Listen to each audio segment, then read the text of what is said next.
There we go. Hey guys, what's up? We are live for From the Ashes birthday celebrations here with special guest star RAASCLARK. How you doing, brother? How you doing, man? Good. Good. How's your day been? All right. Not too bad, mate. Just on that monarchy grind, recovering from shouting too loudly on the SOTIF tournament last night. The qualifiers, second qualifiers. Yeah, it's good. It's been good. Been a good weekend, mate. Yeah. Did you win? I'm just broadcasting dude. Just broadcasting. Yeah, so it was the second qualifiers of 3. And then we're going through to the finals for a $1,000 cash prize tournament to, I guess, plug something for myself right from the off. Yeah, it's been pretty fun. Yeah, so we're hopeful, console might see something to allow them to join next weekend's qualifiers, but I don't know, dude. It's looking bleak. So for console. Come on, what is going on? Hey. We might see it when Arc 2 comes out, hey?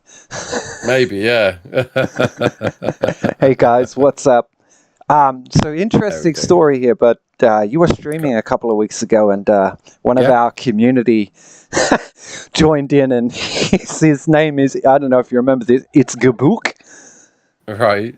And it's Gabe, okay? Yeah, he was very humbled that RAASCLARK shouted him out in his stream. He's one of your biggest fans. Mate, good, man. It's honestly, it's my pleasure to shout at anyone I can. It's one of those like that. Sometimes the comments are flying through, and it's and especially during a SOTIF match as well. It gets so heated, it can be hard to catch up with it, But especially do you find there's a bit of toxicity over there on SOTIF? Not too bad. I was fearing much worse, or maybe I'm perhaps a little bit blind to it, because traditionally, I come from a very toxic, hostile end of PvP. So I don't know. Maybe I'm being a bit more blind to it than I usually am. But I don't know. I kind of try to see, as corny as it sounds, the good side of it all. The fun side. Like, if people want to be a bit daft and just go down that road, it's whatever, mate. It's on you. It's as the saying goes, don't feed the trolls, mate. And if you don't raise attention to them, then what they're gonna do? Like, you want to praise the good elements of Arc, mate. Yeah.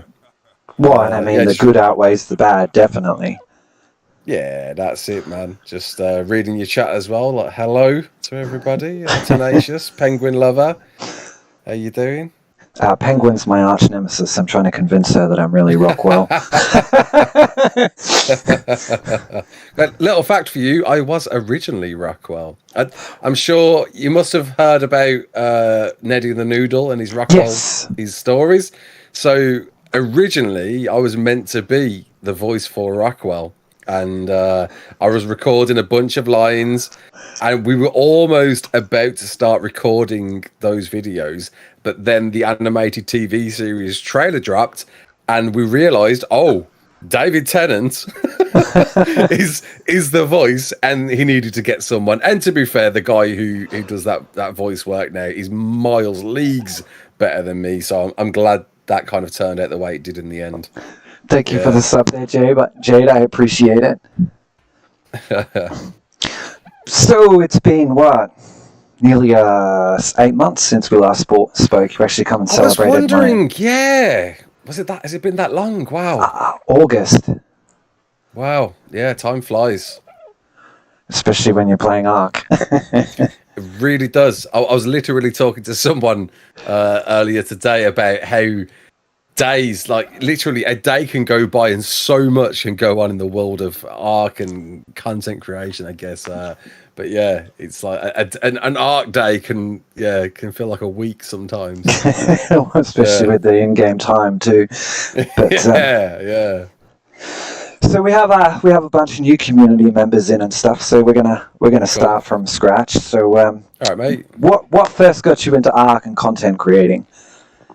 What first got me into Arc, I originally was watching a YouTuber that I hope some people here will know by the name of Frankie on PC in 1080p. Dropped to 1080p part when 4K became a thing.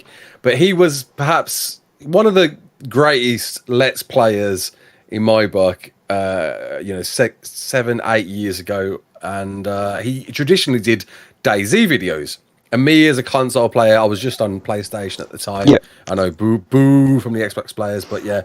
I was like, cool, this game looks great. Enjoyed watching his Let's Plays. I want to play this game. When is it coming to console? And that was it. But then he did 3 videos on Ark when it first came out on PC. And that was enough for me to go, whoa. What is this game? I need to play this game. So I looked into it. I started watching more, learning more about it, and just waited for the day it dropped on PlayStation, which was like was it the end of 2016, I think. And yeah, got it day one, and that was it, mate. You know, before Ark, I played every game under the sun, and then Ark took me in, swallowed me whole, and I've been in the belly of it ever since, mate. It's such a great game. It's just there's nothing like it. I was speaking to someone recently about how it's such a sandbox experience where you can create your own stories day to day and learn new things. I literally just recently learned you can air brake with a flyer. What's that? Didn't I? It's mad. Like me thinking I know everything about Ark. Dude's watching me trying to build on a PC. He's like, you can air brake. I was like, what? You can do that? So it's just great, dude. You can play it from all different perspectives. It's so fun, and just can't wait to see what's next. There's a lot promised this year, and then from a content creation perspective, I mean, I always kind of thought myself to be a bit somewhat of an entertainer, and as a kid, my mum was like, you're gonna end up being a blue coat, which is like, how can I describe it? Like over here, you've got these holiday camps, like, they're called pontins and butlins, and like you got people who stand on stage and just entertain people and doing a range of mixture of things. And my mum was like, always thought I was going to be one of those. And anyway, I went into like graphic design, and that was that. I went through college and uni, and had a job as a graphic designer for about 10 years, and obviously got into Ark, but then COVID, of all things, came around, and I knew my job was up way before it was. So I was like, you know what? Let's give it a go. Like, I've got this experience. Yep. I enjoy entertaining people. I used to do a bit of acting on the side. Nothing major, man. I mean, I used to get involved with zombie chase events, and that was fun, by the way. Seeing a grown man absolutely bricking themselves, like by me dressed as a clown, chasing them with a chainsaw, is a very fun thing to do. And yeah, combining that obviously with gaming and my knowledge of Ark, I was like, there's a gap here. I'm sure I can give it a go. And it really did take off. Definitely got a lot of support and advice from other people. Like right from the start, there was some much bigger content creators than I was at the time giving me advice. One in particular, I'm sure if you know me, you'll know I collab with him a lot. Jade Plays Games. From the off, gave me a lot of advice on how to grow my channel and what to pursue. Yep. And I will always be indebted to Jade. He's definitely a Marmite guy to a lot of people. He speaks his mind. He's very brutally honest at times, but he's been very, very, very supportive of me throughout this journey. I own nothing but mad respect for him as a result. And it's just cool. It's just great to be at this place. I recently just passed 50 million views, and oh wow, I was just and it's crazy, dude. I was just talking to someone today about it, and that's phenomenal, mate. It's an alarming amount of people, and to be in that place is such a privilege, mate. I really hope I don't take that for granted at any point, and I'm very, very honored to be a part of the community as a content creator. Yeah, very well. cool. Thank you very much for getting the hype train, guys, and all the subs. The support's just really. I can't keep up with my chat at the moment. I'm watching it. Big love in the chat, man. Yeah, very cool. I appreciate you guys. Yeah. So, the future. We were talking back in August about Arc One. Yeah. And about how we were both like, they're pretty much done. Griffin's breedable. It's going to end with that. And what the hell, you creature? What has happened since then? We all thought that this was it. Was getting to the end of Arc, but no, we're going to get a roadmap next month about what's upcoming. We got this new creature coming out. We got SOTIF on console crossplay. We got UE5 Unreal Engine 5 update, people, which is perhaps more anticipated than the fully fledged sequel that we're going to see at some point. Probably not this year, I expect. No, it's going to be next year. Now. A cough, new map, cough. Yeah, cough. I would expect it. I think if we're getting a new creature, yes, I know the car was. Didn't come with a new map, but every time we've had a community voted creature, we've had a new map. So we'll see. Yeah, and it's funny because back in August when we were talking, it was like, yeah, they're not going to add anything else. Arc 1's done. That's it. Arc 2's coming, and then bang, they're like, here, take this. Absolutely, mate. It's crazy, dude. It really is. And then of course the animated TV series, something I really do believe. When it comes out, eventually when it comes out, hopefully it comes out soon, we need to hear something about that too. When it does, it should propel the Arc franchise in the brand spotlight so much more, because the voice actors alone for the Arc the animated TV series is astonishing. Some of the biggest blockbuster movies out there don't compare to the lineup that this has. Russell Do Crowe, people in the chat realise? Russell Crowe. I'm going to bring it up the list because it's like I don't want to miss anyone. There's so many people that when you go through them and you read them all out one by one, you will be absolutely astonished at how many famous actors are behind this. And a huge shout out there to Frank and Karen Miniarchi. Frank's company Fastlane is actually a production company, and he's one of my Twitch sponsors. So write these names down, Frank. That's who we want to get in contact with. Yeah. So yeah, you got Michelle Yeoh, who's playing Mei Yin, Gerard Butler playing Gaseous, Elliot Page playing Victoria Walker, Carl Urban from The Boys playing Bob, the best character in the world, Russell Crowe as Core the Prophet, Vin Diesel, of course, as Santiago, Monica Bellucci as Cassiria Virilia. I probably butchered that one. David Tennant, of course, as Rockwell. Alan Tudyk, who's playing the captain, a pirate, and he played the pirate in Dodgeball. I think that's hilarious. You got obviously Madeline Madden playing Helena Walker, Malcolm McDowell, an OG who played in Clockwork Orange. He's in it as Lucius Gaseous Virilius. Zara McLarnon as Thunder Comes Charging. Jeffrey Wright, well-established actor, playing Henry Townsend. Here we got and a few more. Ragnars from the Viking TV series playing Queen Sigrid, and there's so many more. It's an unbelievable roster of people voicing this. It really is. So out of everyone you just listed, who would you like to meet the most? Now I'd have to say Carl Urban, mate. I love The Boys so much. It's so good. I rewatched it recently. It's so good. It's one of the best things on Amazon Prime right now. Like you can't beat it. Like it's a real world depiction of what if heroes were really in the real world. What would it be like? And they got it. And the gruesome, the humor, and Carl Urban's delivery is just fantastic, man. And the fact he's playing the Bob, why wouldn't you? You know, why wouldn't you, mate? Well, I also like him in Thor as well. Yeah, exactly. I forget his name now. Yeah, he's got the two AK-47s. Yeah. I call these Des and Troy. Yeah, because together they destroy. Yeah, man. It's Ragnarok's one of my favourite films, man. Love it. MCU, it's great. I don't know what's happened recently with the MCU. It's took a weird turn in the last year or so, but hopefully they get back on track. Yeah, man. But yeah, Carl Urban. Definitely. He's probably the one I'd like to meet more than anyone. Yeah, man. I reckon I can pull off a Carl Urban look as well. I reckon you could too. Absolutely. I got the beard, the hair. Well, so I've got the C word from the boys. So there you go. There you go. Quite a pair. Yeah. So, passive or knockout team? What's your preferred?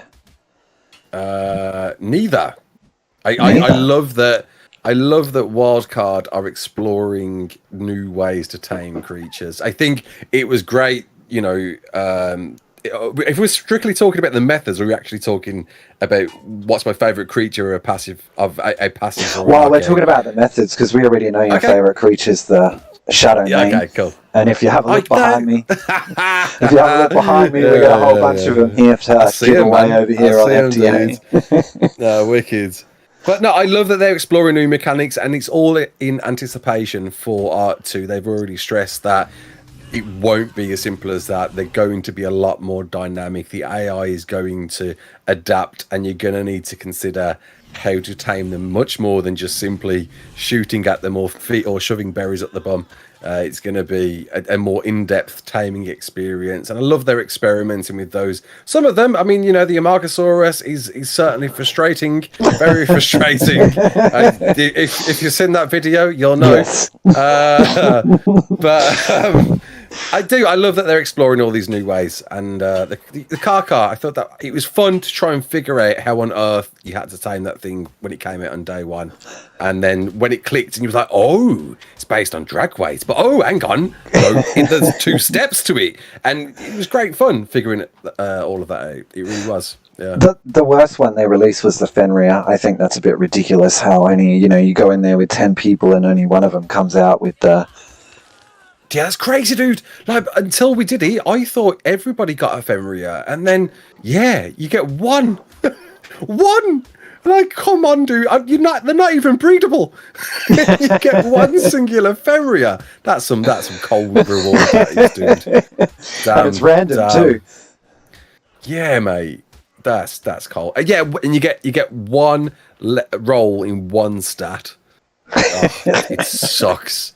And it's never melee or health. It's always oxygen. Oxygen. So it's never the stat that you want, is it? Yeah. Welcome on in, Rat Boy and Fairy Angel and Penguin and Fatal and Sky and everyone else who just joined. So that's an interesting question, actually. Chilo just posed. Have you ever tamed a space whale? Yes, I have.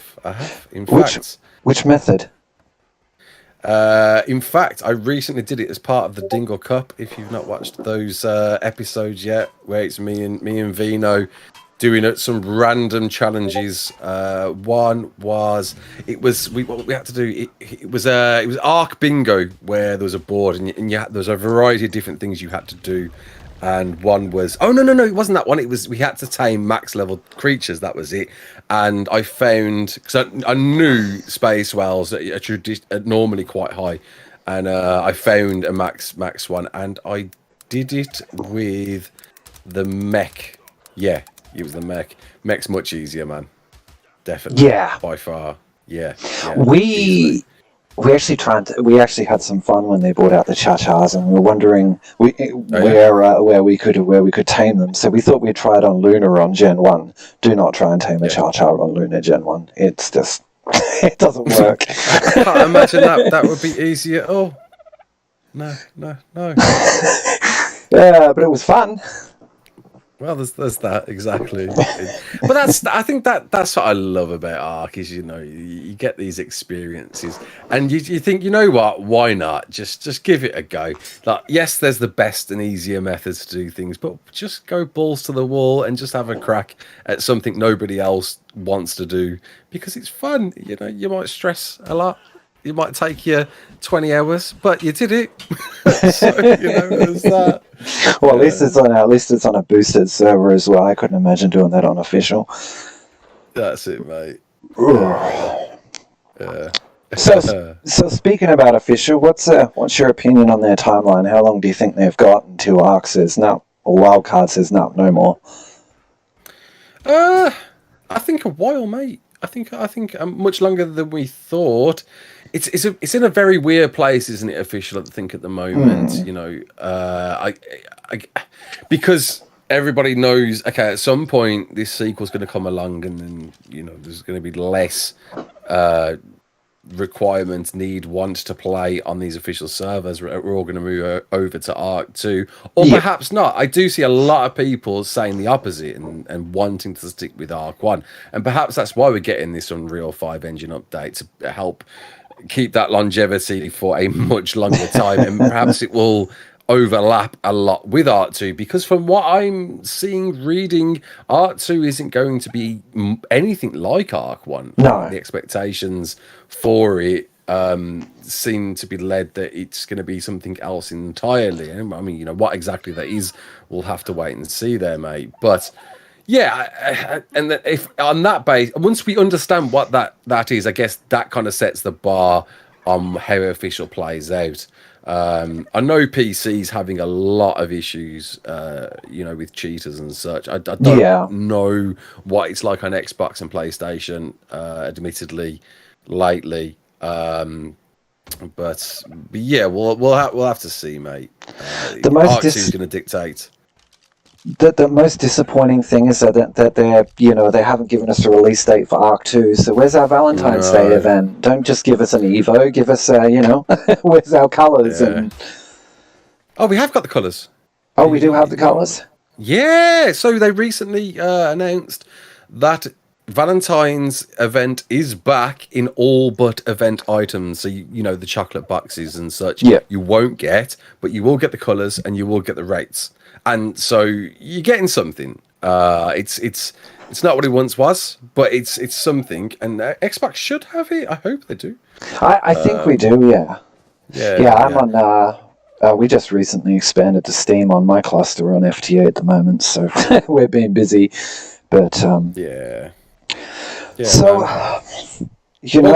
what's even more amazing is that with this weekend's patch just gone, is that they released perhaps arguably one of the most underrated patches of all time, and that's that now with your unofficial servers you can opt to choose which colours your wild dinos spawn with.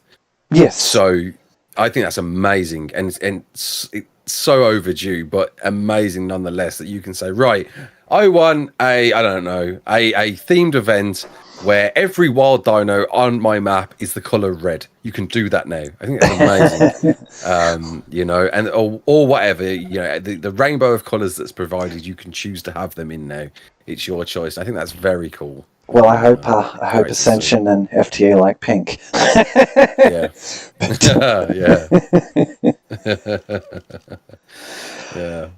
So what do you think of this new tame they brought out? I haven't really read much into it. As far as I know, it's a bug. The Sky Giga. I'll give them that. The marketing for this submission was absolutely stellar. Dubbed it the Sky Giga /Tuzo. Who's not going to vote for something that's called the Sky Giga /Tuzo? And the promise. This is the issue with it, right? Is that the abilities promised or suggested with it are phenomenal. It sounds game breaking. It does everything. It flies in the air. It grabs anything. It dips into the sea. It grabs anything there. It can pick up things up to the size of a Rex. It blood sucks. It's got new resources. It's got a motorbike saddle. It's promising a lot. The issue is that, as we know with previous creatures that have made it through, we never got what was promised in the abilities. Like, anyone remember Dinopithecus's wielding guns? Yeah. That's what was suggested. Never happened, did it? So, and that's the problem, isn't it? That people were probably bought into that too much and have voted it as a result. And what we get, hopefully, Wildcard will try and latch onto some of those things. But what I do know, because I looked into it, was what's actually known around this bug there's not a fat lot. Like Wikipedia has like 2 paragraphs on it. It's such a mysterious creature. All they know is it's like the oldest bug in history, and the only fossil they've got is a head. They think it flies, but they don't know if it flies. So like Wildcard have got like nothing to go on this thing. So I don't know. It'll be interesting to see what they come up with this, and if they opt to pick another creature from that top 10, because that's what they did before. Yeah, they did. I think we're going to get 3 or 4 again, especially if they're considering a new map. Yeah. So, and I guess if that is being promised, then there you go. R2, goodbye. But then again, we're going to get a roadmap next month, they promised. Yes. So that's going to... It's great to finally hear we're going to get something like that to understand what exactly is upcoming, because there is a lot being promised, and it's all great promises, but we need a good picture on what's dropping when. Well, approximately on what's dropping when, because it is Wildcard. Yeah. Well, yeah, this is it. Hey, Knackham though, but Lost Island was on time. Was on time then. Yeah, Fjorda was on time, was it? Fjorda was on time, yes, and it actually had a lot less bugs than what Lost Islands did. Yeah, Fjorda was by far perhaps the smoothest map release they've had out of all of them, I think. Going back through the ones, I can't think of a less buggier map release than that. And we've had some doozies. I remember the one where snipers and long shots could damage structures. Yes. Do you remember that one? Oh, that was a great one.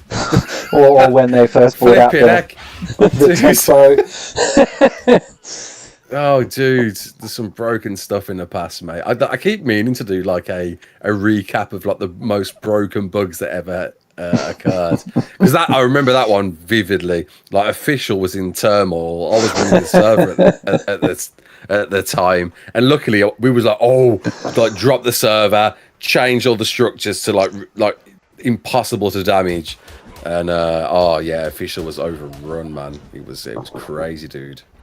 Yeah, and like as far as what this other map could be, I mean, I just noticed in the chat Dynamite saying that Nakatis, I'd love them to perhaps visit Svartalfheim, but I think perhaps it's time to look at a different developer, and give them the opportunity, give them a chance, because there's so many of them. So that's it. Like, let's face it, Nakatis is is a lister now in the world of Ark. Everyone knows him.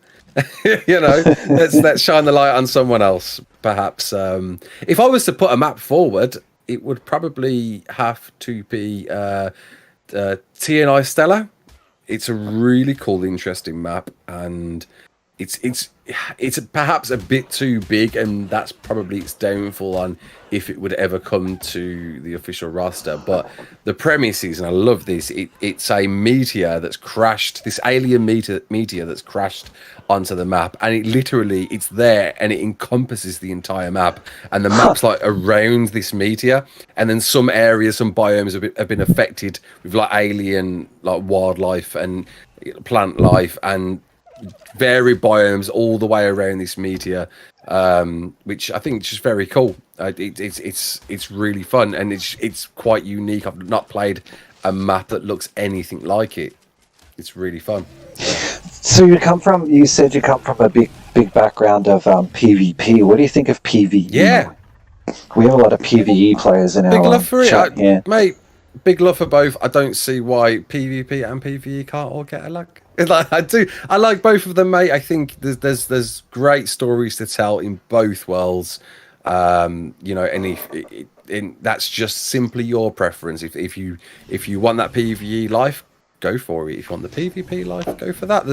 There's no argument for either. I guess it's all down to what style of gameplay you want, really. I mean, I don't know if you know how much you've seen about Monarchy. It's very PvP light. It's yes. Almost on the verge of being PvE. But I think there's definitely wiggle room for both. The issue is, of course, if you've got a very predominant PvP area, it can go down that road with people being too competitive, which leads to toxicity and so on and so forth. And it's trying to, to figure out a way of limiting that and, having the best of both worlds. I think it's possible to do that, definitely. So when it comes to PvP, what's your favorite map to run around and kill people on? Center, 100%. Any PvPer, if you're starting PvP for the very first time, my best advice would be go to center. 1, because nobody plays on it. 2, because it's one of my favorite maps. It really is, because there's so many nook and crannies that you can hide yourself away in solo. Get in there, just amass a little bit that you need. There's some great high levels on center as well to get yourself set off. And you can. I recently played on MTS. Well, when I say recently, it was last year sometime, and didn't broadcast it. Didn't do any videos on it, but just wanted to see how long I could survive as a solo on my own in there. And it was a good solid 2 weeks before anybody saw me. So. It can be done. I think if you're dipping your toe into PvP and want to have a go, go center. That's my suggestion. Yeah. Well, another interesting question I asked you last year was, what do you think about ARC as an esports? And you were quite, it doesn't sound good. And then SOTF came out, and it's like, well, here's your esports. Dudes, I'm right there. I am the esports commentator, mate. Let's go, man. I'd love nothing more for it to go down that road. Obviously, last year when we spoke, we thought SOTF was a dead end game. Yep. Like that was it. We never see it, but here we are. They've revisited it. They've reborn it. They just need to get it on console yesterday. The sooner that happens, the sooner we can gauge, okay, how much interest is in it. They definitely need to implement some form of battle pass. It doesn't even need to be a paid battle pass, but some progression system to say, okay, you've won 3 matches, you get the Rex head skin, whatever. Something there to encourage people to keep playing, to win those rewards, to keep going through. And then, of course, keep balancing. They've already said maybe we're looking to getting Scorched Earth out. And there's all of these other maps, of course, to bring out as well. There's a lot of promise, a lot of great opportunities for SOTF to do well. They just need to get it out quicker than they currently are. I appreciate it's easier said than done. I don't know development, and I'm sure they've got their reasons. But when it does, let's cross our fingers and hope that it does go down that road. Obviously, I'm co-hosting an esports type thing at the moment right now to see, can I help to contribute in any shape or form for it to be seen as an esports? And I'm enjoying it, mate. It definitely feels like something I was born to do. Sit on the sidelines. I'm definitely no sweaty competitive PvPer. I know how to play the game, but some of these people are at a next level, and I know I will never be on there.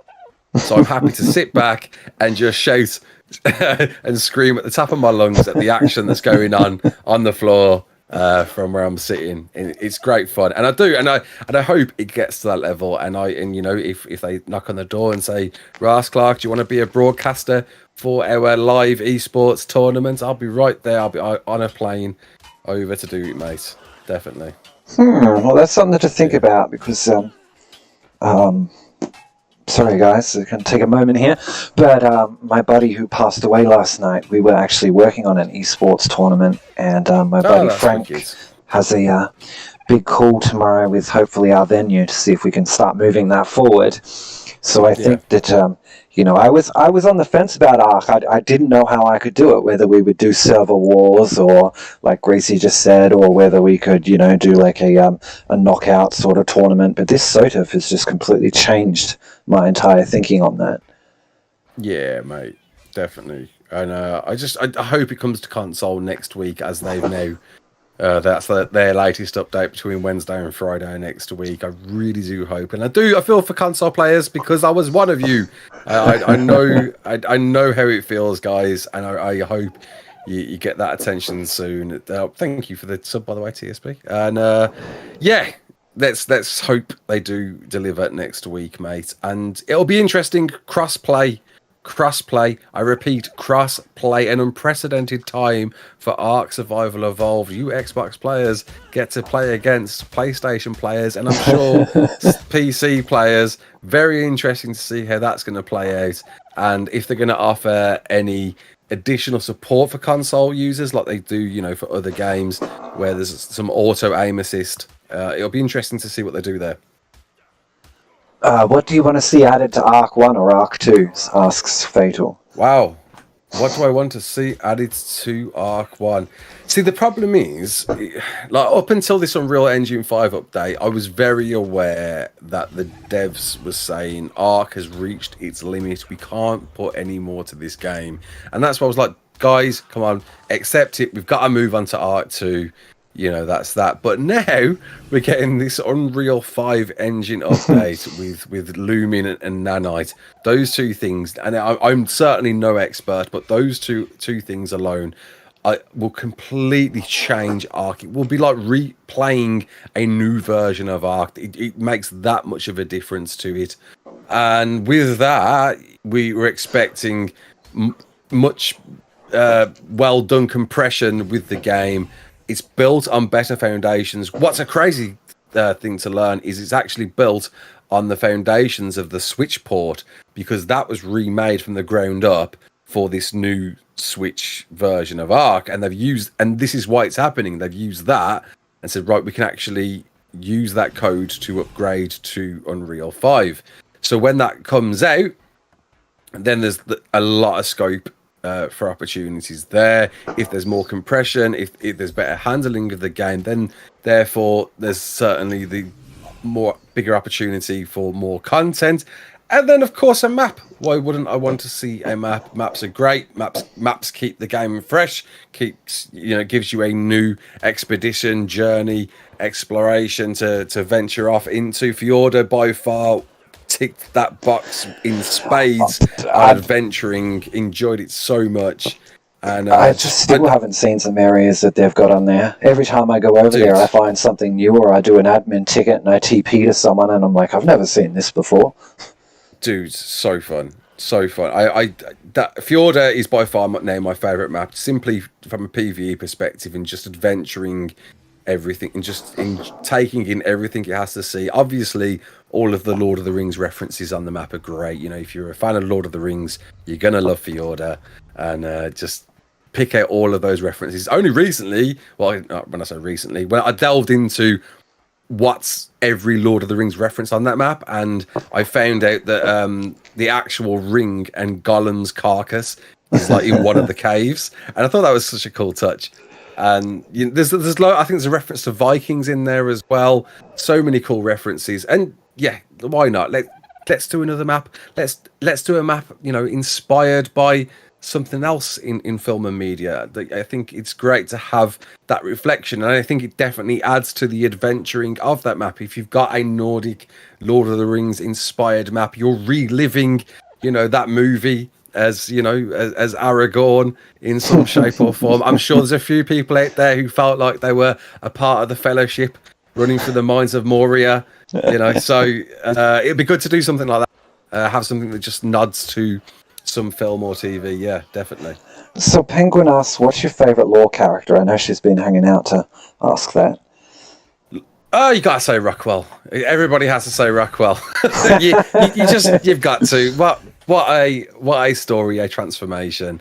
Of this guy. That actually quite a sad story. And admittedly, I'm not gonna say I am a lore expert. I am far from being a lore expert. I get all of my lore knowledge from Neddy the Noodle, as I'm sure a lot of you do as well. And it's just cool to see Rockwell's story. It almost seems villainous, and why not? He turns into this big mutant monster that you have to fight not once but twice. But it turns out, he's just a scared, frail man at the end of it all, really, and just wants a hug. Well, actually, three times technically. I don't know if you did any of the Gen 2 missions, But Oh yeah, of course, yeah. Technically, yeah, you're right. In the Dolphin one, it's revealed that he was Alpha Controller, so he's technically the Gen 1 boss as well. Yeah, he was the corrupted Master Controller. Yeah, I forgot about that. Yeah, of course he is. Which is by far the hardest boss fight, in my opinion. By the way, if anyone who's tried to do that on Alpha, it's rough. That's a hard fight to do. Definitely.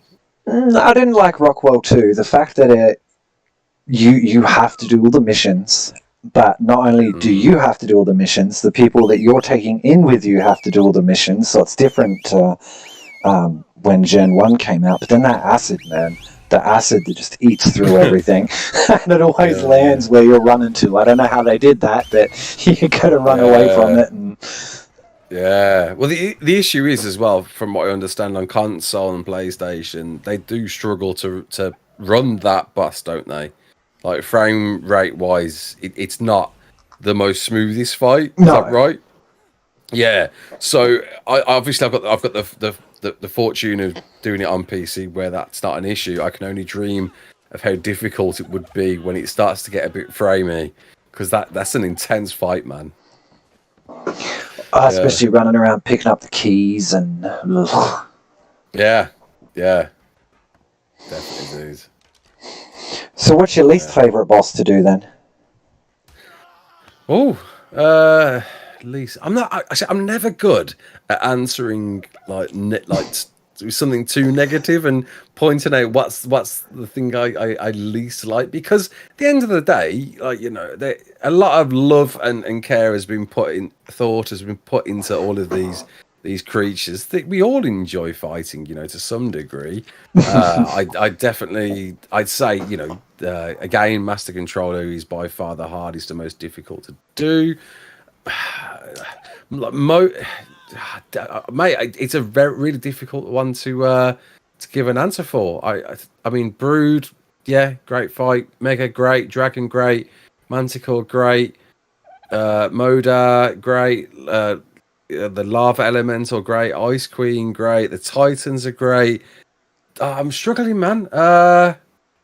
I don't know. I don't know if I could put one down as that's it. They're all good fun because they're like the end game challenges of Ark, and you know, you've amassed your armies to face this thing, and you know how could you not enjoy it? I don't know. I struggle to give a straight answer, to be honest. Well, I'm with you 100% because I love all the boss fights. It's good fun. The only thing I don't like is, as we discussed before, was the reward of the one Fenrir. Like, that's just ridiculous. Oh, dude, yeah, I forgot, man. Alpha Fenrir is rough. However, I don't know if you've caught my video, Monarchy. Shout out to Monarchy once again. We did find out with Andrew Sarkis's dude. We took it down pretty well. Yeah, Andrew Sarkis. That was definitely my favorite team when Fjorgia came out. Great strat, honestly, great strat. If you've got good saddles that's pumping that damage, and you've got obviously enough players on, it's a great strat to use on Alpha Fenrir, without a doubt. So, when it comes to building, modded or not modded?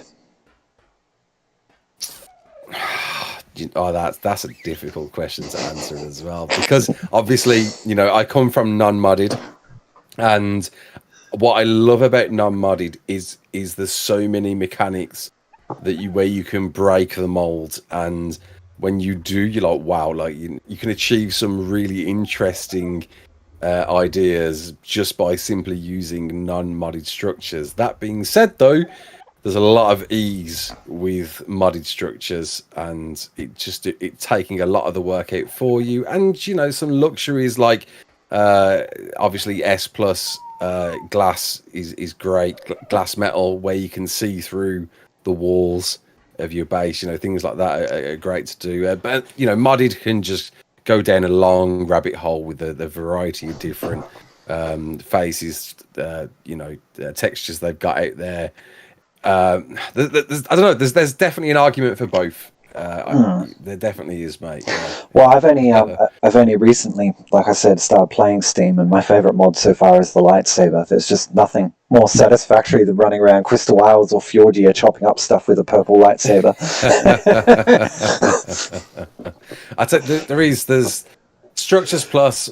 That is a mod that when you start using it, and again, this is me traditionally a console player of 5 years, 4 or 5 years, and going and then play and using Structures Plus, I would struggle to go back, because like the pull mechanic alone is such a handy thing to have. And they should think about having it in. And I get, perhaps there's some PvP issues surrounding that, but the fact that, in your inventory, instead of you trying to walk around at a snail's pace, trying to move whatever loot from whatever spot, you can simply pull it straight to you from the source that it was. So I need 50 wood, bomb it goes. Or I can select an engram and say I want the exact materials for that engram to craft that engram. It is such a blessing to have. It really is. The hardest transition I find is cryopods, because you just run around with a soul gun and go blip blip blip blip, and you come back to vanilla and you're like, oh, I gotta cryo this up, especially Moses. Yeah, I don't mind it too much. Like we've got a variation of it at the moment where we don't use the gun, so it's still soul balls, but it's without the gun. So you still have to use them sort of like cryopods. But again, that terminal is so handy. So you've got all the stats there. Though then again, cryopods give you a lot of stats now, don't they? Yes, and colours too. Cryopods, yeah. So it's not too bad. Remind me, I can't remember now. Cryopods, do you see the stats on them? What, the stat points on cryopods? No, I don't think you see the stat points, but in the incubator you do when you're hatching eggs. Yeah. So, and that alone, so to have the stat points on all of your soul balls instead of cryos is also like really handy. So like again, for mammal hatching is brilliant, because you can have them all stored, and you can just go through them all. If you're trying to mutate, go through them all, and you're like, okay, and it'll highlight in green if one's got a mutation, so straight away you can get rid of the rest by the click of a button, which is brilliant. Yeah. So what do you think about underwater? Do you fear the depths of the arcs? Mate, I am at one. The depths of the arcs. I love it. There was a time unofficial when everybody was scared, and I had my first experience wasn't a good one either. Like, I remember getting on a Spino and wandering into the sea, and just by pure chance, I did a bit of a U-turn, and I ended up in the Cunning Cave on the island, and wandered into all sorts of death there. Died instantly. Spino gone. Farewell. Went back to my tribe, and I was like, guys, like there was some loot on that Spino. I need your help. So we'd all just raised our first Spinos. There's 6 of us. We all go down there, all on these Spinos. We'll lose them all down there as well. So that was our first experience, and nobody wanted to do it. And I can't remember exactly when it happened, but I remember as soon as we got our first Mosa, I was like, dude, I'm loving it. And I remember like learning every drop location on the island.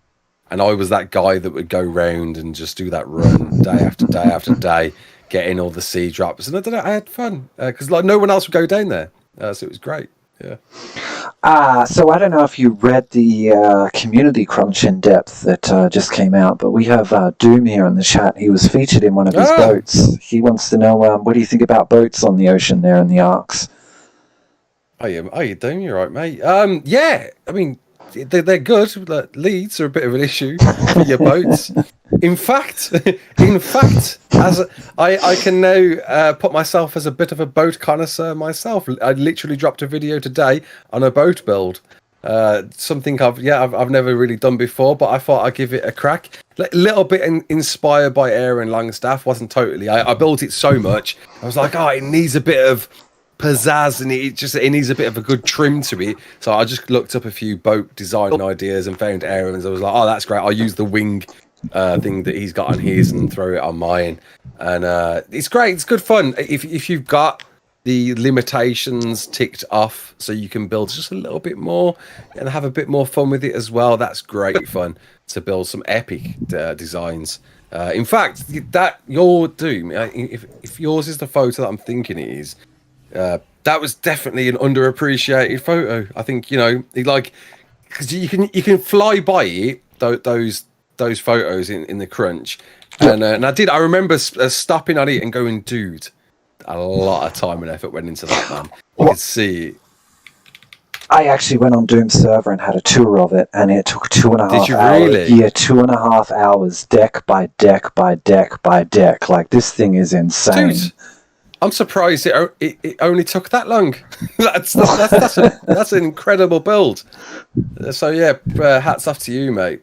Yeah, and it is, and like some of the builds people have created for Ark is just amazing. And again, you know, another thing to love about Ark, you know, the time and effort that goes into these ideas, and ever developing, ever innovating, you know, generating cool concepts. It's great. So your biggest fan in the chat, it's Gabe. Oh, Gabe. Gabe. It's Gabook. He asked, do you like Delos? Dillos?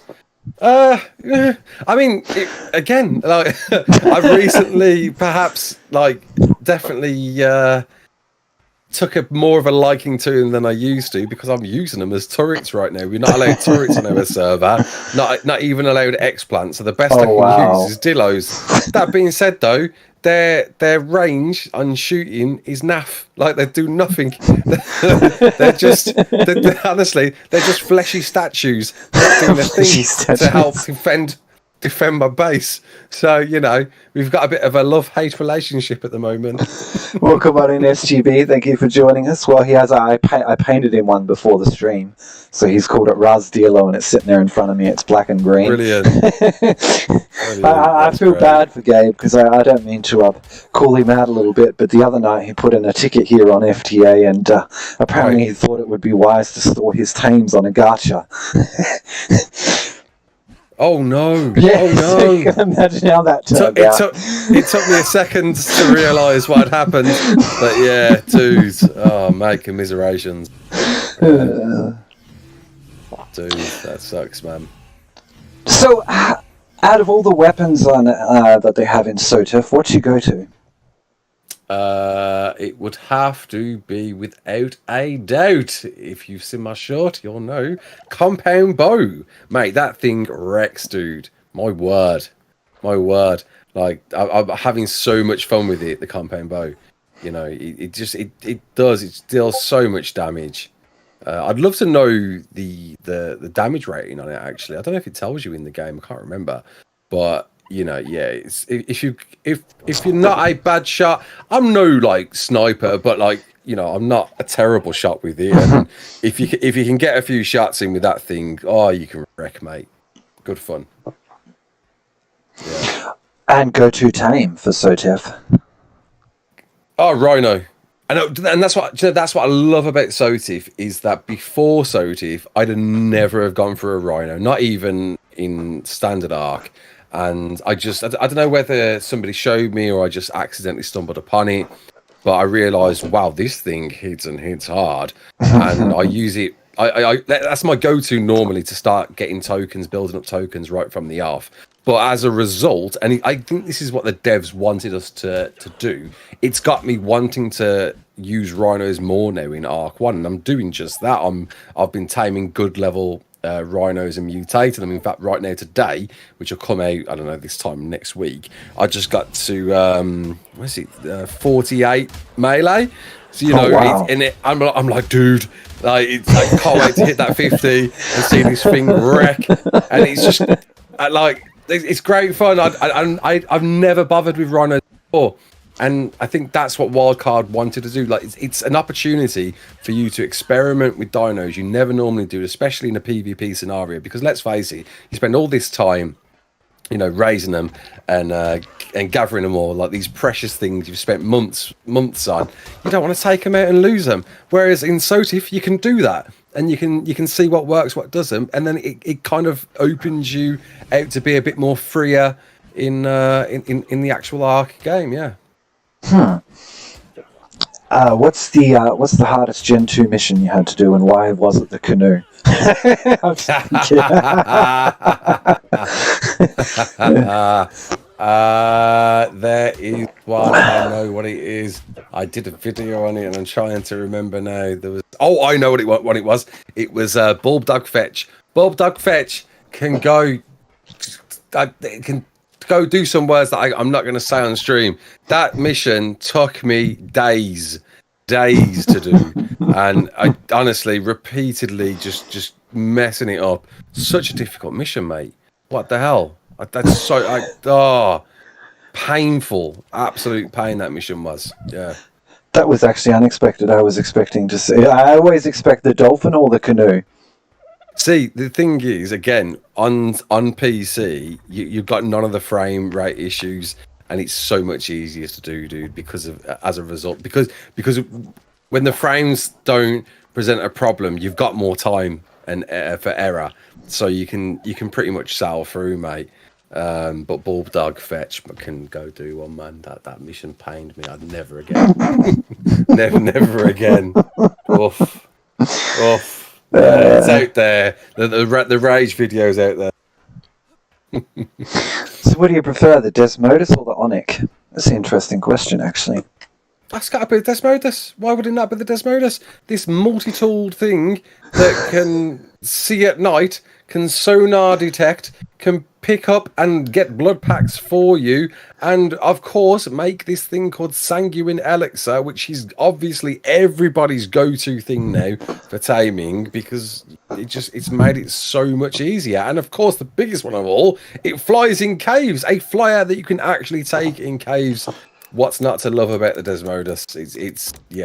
It definitely was met to a resounding response when that dropped, and I can see why. Yeah. So obviously, a lot of the art content creators, and you've hung out with them and stuff like that. A few. Which one would you say was the most relatable when it came to what you were doing? Oof. I was worried where you was gonna go there. No. We love all that. What's the dirt? Give us the dirt. Who's the saltiest content creator? We love all our art content creators. We all have, Gracie here calls you Mr. Arc News, Mr. Arc News himself. She says. Thank you. Yeah, man. And genuinely, that's what I felt through meeting content creators. They are some of the most nicest, supportive people you can meet. In a game that surrounds, in the PvP side anyway, quite a lot of hostility and competitiveness. Yep. Honestly, every content creator that I met has had nothing but good, positive things to say and do to help each other grow. Because at the end of the day, we're all in this together to help make Arc a popular game. The bigger creators become, the more they're well known, the more they know Arc, and it's all swings and roundabouts, mate. So it's great. In terms of relatability, I mean, it's got to be Jade. I think it has to be Jade. He's certainly not in personality. We're like chalk and cheese in a way. We're good cop, bad cop. I see the positives in things. He sees the negatives. But we work so well together as a result, I think. And I can see him for who he is. He can see me for who I am, and we bounce off each other well as a result. And he's just always been my guru for especially news. Like as was just said there. I wouldn't be. You wouldn't be even calling me that unless Jade was who he was and gave me all the advice that he did. Jade definitely set me off on the right course on how to deliver news. But there's the dude. It feels like a discredit to not put anyone else up there, because there's so many great creators I've had the opportunity to collab with, and again, relatability, because I'm quite a diverse person. Like I can adapt well with people. Obviously Captain Fat Dog, when we're doing the sneak, we had a little mini series on ArcPack where we were sneaking about, and I love doing that. He loves doing that, and we were just having some great fun. Doing all that. Obviously, bit more Dave and the stupid, ridiculous, over the top content we've done. They're all great people. Well, I like I like to think I'm a good sense of humor, good judge of sense of humor, and it seems you've got one. And we're actually very lucky here because of Sky here. We're going to be doing a building comp with Royal with Cheese, one of the original ARC OGs on the 18th, and everyone's going to be building giant penises. So there you go. Nice. I get them schlongs out. Yeah. It's always one. Gotta whip it out. Yeah. There's always one.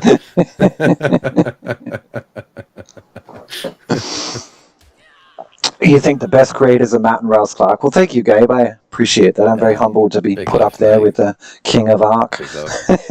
Don't tell the other creators I said that, sir.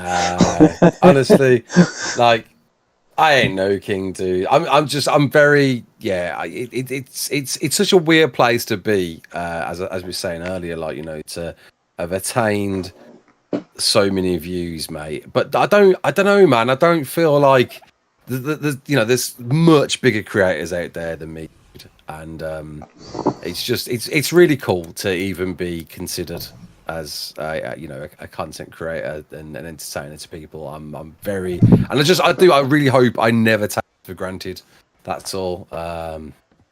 It's really cool. It's really cool to be here. Yeah. Well, it's very nice that you're very humble as well. You don't, you're not letting it get to your head. Well, and Too much. And that's just, exactly. That's the thing. I'm quite an outspoken person anyway, so I think how I portray myself has never changed. I don't think, and to certainly enter the ARC content creation game in at such a late stage, really, because I guess I started making content when Gen 1 came out, sort of. I was doing like the odd video here, but I guess I started doing them a bit more consistently when Gen 1 came out, and then around the Extra Life event in the lead up to Gen 2, that's when I really started to like hammer down and pump them out as often as I could. And to have grown to what I am today, dude, is it's mad, mate. It's crazy. Recently my previous job called me to see if I'd go back to work for them, and I heard what they had to say, and I was like, nah. I'm You're good. right. I get paid to I'm making money doing one of my passions, so. Yeah, and that's it. Like it's such a wonderful feeling to be in this position, and to be received so well. That I'm just loving, talking about this game that I love doing and sharing it with people, and the fact that they enjoy seeing that and share it with me is just brilliant, dude. And I think. Yeah, the one thing I definitely want to keep on doing, because this is where I came from, is noticing smaller creators. I recently shouted at someone last week that I noticed, and that's where I came from, that people shouted me out, and I want to make sure that I continue to do that, noticing smaller creators, and and just telling people, yo, go watch that person. Well, us smaller creators really appreciate it. Yeah, wow. Don't know, man. I wouldn't class you as a smaller creator, dude. Man, I'm nowhere near you, but I'll get there. It's just a matter of my niche is a little bit different. I do the crazy shit that no one wants to do. Noglin King for a reason. But so if I was a new player, right, and I came to you and I said, describe ARC to me, what would be the best description you would give?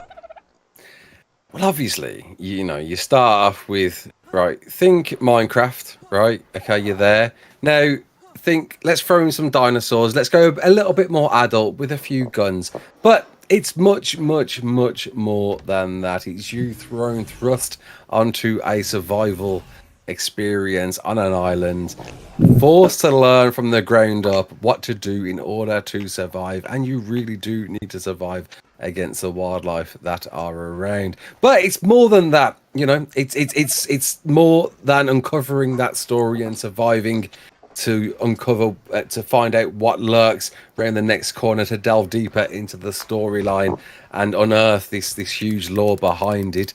There's if you opt for it, PvP, a constant ever online experience where you're forever defending yourself, or you can opt to be the most epic builder creator out there, building epic builds that no one has ever seen before, or you can create your own storylines yourself. There's so many varied ways to play Ark. It's the ultimate sandbox adventure, especially for dino enthusiasts. There we go. There's your sales pitch, wildcard. I'll get my check in the post. Yeah, or make boats. Yeah, there we go. Well, thank you for coming in, Solo Tribesman. I appreciate it. Yeah, I like to hit my interviews sort of off guard. Sorry about that, Ross. It's just who I am. Man. Good dudes. And my podcast idea seems to be really taking off as well, since you're passionate about Ark. So, we've been on last Friday, I interviewed a friend of mine who's an independent horror filmmaker, and he came over and he had a lot of fun with us. And you remember you saying from last time, yeah? Yes, I've had a few more since then. So it's growing. That's great. It's growing. So you're on the beach. You've just looked at your wrists, right? Mm-hmm. You're hitting a tree, or you're picking up rocks first? Like, what's your first step when you get onto a map? First step, hit the explorer notes. Get your note running. Get your levels. If you want a guide, if you want to be told, okay, how to get the best start, go and hit the explorer notes. Get a note running. Get yourself leveled up. So you've got at least some points in your character to actually survive for more than a second. From there on, I guess, it's find a base location. Don't build on the beach. Never build on the beach. There's a reason why the term beach bob exists. Never do it, mate. And then get hunting, get surviving, get looting, and take it from there, mate. With notes, always go for the note run first. Always go for the note run first. But why wouldn't you get them levels in as quick as you can? Yeah. Okay, so note run. So don't build on the beach. So what are you taming first? You getting your flyer or your dealo or? Well, that's it. Once you've got your levels, you should be able to get yourself a PT. Depending on what, obviously, the maps you've got available to you. You'd probably go for a PT. If you've got Gen 2, go for the Maywing, because the Maywing is by far, in my opinion, the best tame in Ark. There's no better to get around a map on. Love me a Milkers. It's just it's great. It moves at supersonic speeds. It's better than any flyer in the game. If you can get a Maywing, go for a Maywing. That's it. Get some Milkers in your life. Well, not just that was actually very nice of them to bring those out when Lost Islands and Fjordia came out on the maps too, because it gave you like the mummy razor as well as the flyer. Oh yeah, exactly. Like, it's got more than just that ability, yeah, without a doubt. But as a travel dino, there's no better for getting around a map. It's great fun, and then knock out 3 shots. There's mutton nearby. There's always a sheep lurking around on Gen 2, so you can tame one with ease, dude. Yeah, mum. That's it. That's my recommendation. That's the first time to go for. Yeah. So, what do you think about these lovely hints they give you when you load into the game? Do you think some of them are slightly misleading? Do you know, I swear we touched on this last time. Yes. And I don't think I ever pay attention to them. I don't think I do. I don't think I ever really have, mate. You can take them for something. What I love, though, now is what we didn't have originally was an actual introduction guide. There's an option in the menu that you can click on that actually gives you a brief introduction of what you're meant to do. I think that's great. And obviously now you've got a story introduction to the maps, cutscenes that kind of provide a little bit of context of why you're on this map, which is great. But as far as hints, yeah, I don't really read them, mate. You don't read them, and that's the issue. Like now, you take so much for granted that you forget what it's like to start Ark for the first time. I remember quite vividly well when I started for the first time, and it was a lot harder starting Ark back when I was freezing cold. I was already dying. The second I spawned in, because it was night time, I was ice cubing, and boom, I'm dead. Next life, I tried to grab some berries. I eat these black coloured berries. I eat them. I fall asleep. I get a thatch base up, and then I kid you not, it was like something at a Jurassic Park. I got a campfire I got my campfire in this thatch hut at the dead of night, trying to keep myself warm, and I hear this thud, dush, dush, dush, rumbling, and a Spino teared from my base, ate me whole, and that's it. That was my introduction. Welcome to Ark. And you're hooked every day since. And that was it. Yeah. So Tilo asks, obviously mocking of me, what do you think about Shinehorns? What's your favourite glow pet? Yeah, I think you gotta go for the shine on, haven't you? Like if you're gonna pick a glow pet, go for the shine on, man. At least it looks cute. It's cute and cuddly, rather than a bulb dog with a face a mother could love. Then you've got it's got actually some good weight to it for a shoulder pet, but obviously you've got the issue of getting one in the more dangerous area. Though then again, there's other maps you can go to tame them now, so forget that. Don't tame them on Aberration. Maybe go for another map if you can. But yeah, over Glowtail and Featherlight, yeah. No doubt. Oh, I hate Shinehorns. That's why he asked. Oh, do you? I throw them in the volcano over on Fjordia for fun. What's yours then, Matt? What's your favourite light pet? Glowtails. I used to keep reptiles, so definitely the Glowtails. But I'm with you on bulb dogs. You're a lover of them because of them being reptiles. Yeah, I just have this thing for lizards and snakes, so especially coming from Australia, I mean, it's all we have, right?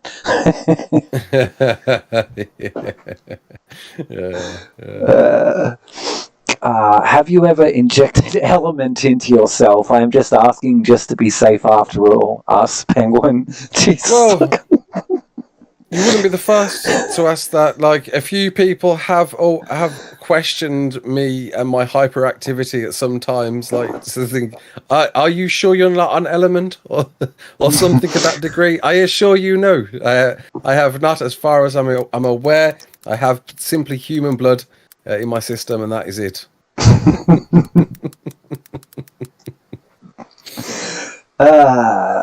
No, don't inject it. Just snort it. There you go. Element dust. There you go. So, your two favourite colours, black and green. Where did that originate from? Where did it originate from? I think it's something I just kind of adopted. Like when hairstyles came patched in, because they weren't originally, I went for green. And that seems to be my thing. Was green, and just a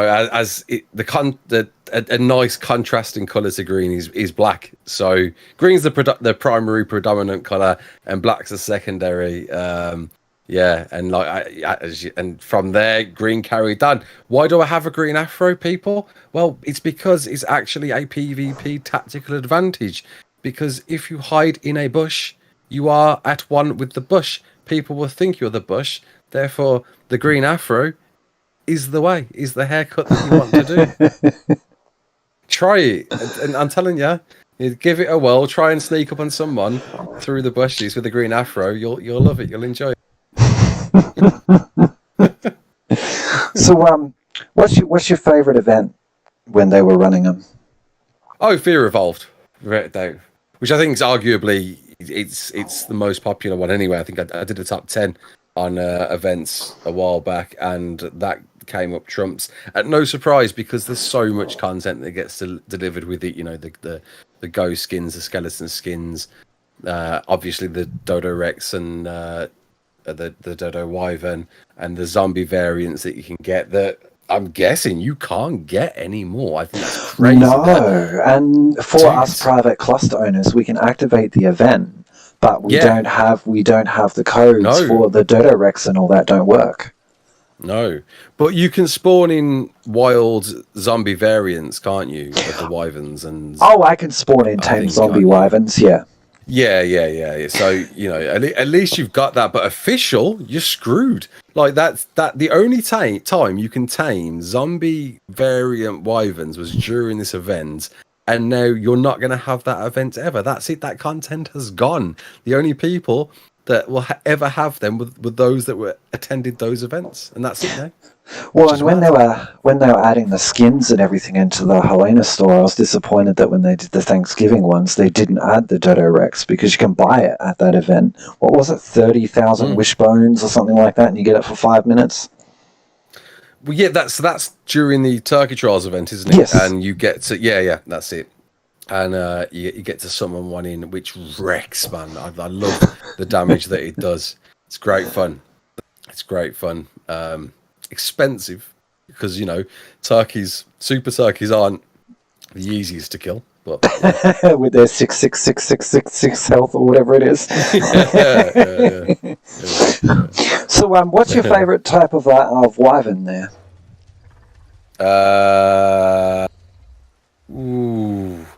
Torn between blood and poison. Probably would still have to go for poison, because man, if you focus on that melee, and you can deal some whopping damage if you land those hits with a poison, and it's a little bit underrated as well. I think it definitely in the right hands, a poison is probably more invaluable than most. But a blood's up there though. Yeah, it's not far behind. Yeah, crystal variants are beautiful. Again, I'm really enjoying those over on Steam at the moment. The Crystal Drakes and the Unkers. Yeah, definitely. So, why do you think no one's really voting on water tames when they're doing these creature submissions? Voting on what? Sorry. On water tames. We haven't had any water tames. I'm sorry, the Shadow Main is not a water tame. Totally agree. It's so bizarre, isn't it, that sea tames haven't had as much attention as definitely a few people would like them to see. But the vote speaks for themselves, I guess. The majority of people are voting for other things, because let's face it, the sea isn't as desirable to explore as land and air. It's just not. It's like, if you could pick out the three, more people would go for land and air than they would sea, wouldn't they? Yeah. But it's a shame, I think. But it's, as a result, it has a negative effect, because you're providing less content for people to get in the sea. If you put that content in there, maybe they would. But yeah, if they fleshed out more sea explorable areas as on top of that, maybe we could see more. Fjorda again is a great example. Bless him, I think Nakata's definitely tried to implement some more sea areas to it, but compared to land, it's there's not a real fat lot to explore there, is there? And that's I guess that's what it comes down to. I did see the Chronosaurus. I was very disappointed that didn't make it in, but so this new bug, do you think it's going to be the size of a Titan Myrna drone, or how do you say those things? Or I would love if they brought it out at the actual size that it was, which isn't any bigger than a mosquito, apparently. That'd be hilarious. That'd be hilarious, man. I mean, they probably won't. The size that it's being pitched at, I don't know, dude. And again, the abilities that are being suggested with it, I don't know. But yeah, if we're going to have a rideable flying insect, it's got to be a decent size. So yeah. But it'd be funny. I'd laugh my socks off if they dropped it at this tiny size. It's so funny. That would be a wild card thing to do, actually. So wild card as well if they did that.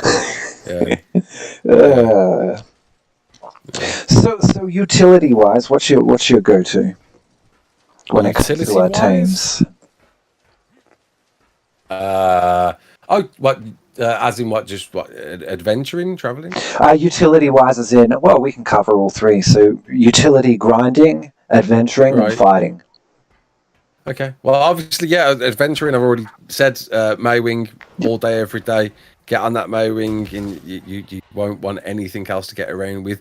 And to be honest, I mean, you can put some weight into a Maywing that it can be a pretty decent grinder for you for carrying goods. So, you know, if you've got a decent pick handy.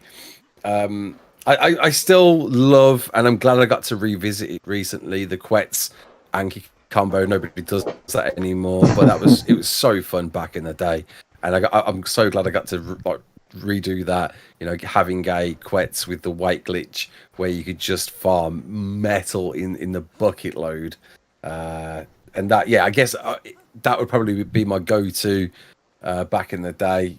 Obviously nowadays. In fact, yeah, nowadays gas bags, mate. I only recently found that out, how useful the gas bags and mining drill really are to farm with. And what was the other one? Fighting PvP and a fighting dino. Damn. I gotta go with the Giga. It depends on the scenario. Like, you know, there's nothing fun than being on the back of a Giga and, you know, just dealing whopping amounts of damage. I still really enjoy a Griffin for air combat. I think it's fun and underrated.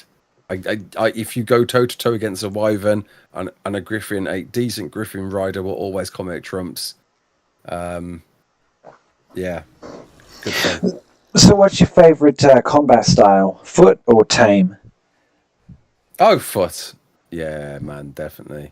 I think there's an argument for both, because let's face it, the game perhaps was built better for tame fighting than it was on foot. But I think that just pushes you to see how well you can do the on foot PvP. And again, like I've said, I'm no sweaty, like, you know, the top end PvP without a doubt. But, you know, when you land those shots with a bow, it doesn't half feel rewarding, mate. Yeah. So, one of my team, Death, actually, he asks, what are your thoughts on the Magmasaur and Spino? Both good tames. Spino's a great choice. They're definitely, obviously, you know, since he had that TLC some time ago now, it's definitely a great choice to use. It's nimble enough if you've got water nearby. Obviously, Broodmother, a great choice to use with water in that arena. And yeah, Magma, for metal grinding, happy days all round. Definitely, it's a great grinder for metal, mate. I think someone's about to eat someone with a Giga in tribute to you in front of me. It looks like that is going to happen indeed, yeah. PvPers. So what's your go-to cave for PvP? Where do you like to hide and wrestle up, asks Gabe. Cave traditionally would probably be the North Ice or North Snow, I don't know what you call it nowadays, on Centre, just because it's an absolute chicane of dirty corridors, that undersea part. It's a long, winding area to get to the back of the cave, and especially when you pop out of the water, they're so difficult to raid. If they're online, virtually impossible. Really good cave to set up in if you've got, but you do need the players for it. You need to try. You can't solo defend that cave without a doubt. Yeah. So if you're doing some PvP on boats, what tame do you think is the best to use? What, against a boat? Yes, if someone's coming at you on a raft or a built boat. Oh, right. Oh, poison. Get your poison wyvern on it. Like, it was. Hopefully, for those that know or don't know, poison wyverns damage rafts. So get on it, get involved. That's how you take down a raft. Get to it, mate. Yeah. So, obviously, we've talked about Wildcard's future. What about your future? Where do you want to see yourself as a content creator go?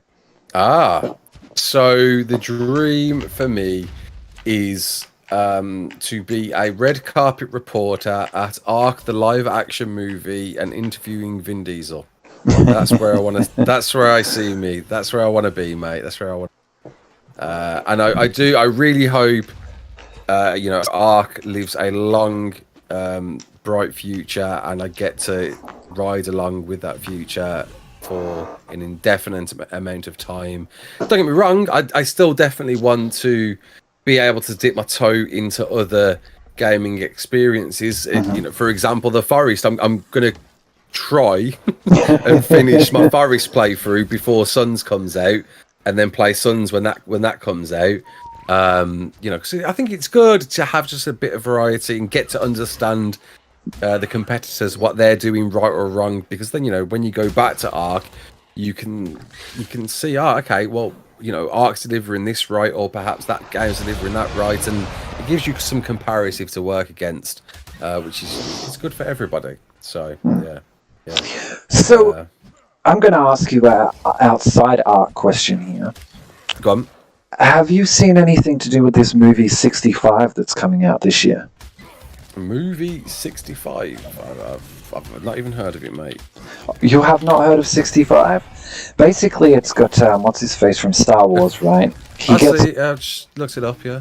Yeah, he gets caught in a time rift and sent back to Earth 65 million years ago.